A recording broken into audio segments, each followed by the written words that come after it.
كان منكم مريضا أو على سفر فعدة من أيام أخر وعلى الذين يطيقونه فدية طعام مسكين فمن تطوع خيرا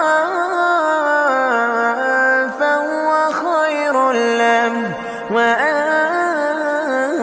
تصوموا خير لكم إن كنتم تعلمون.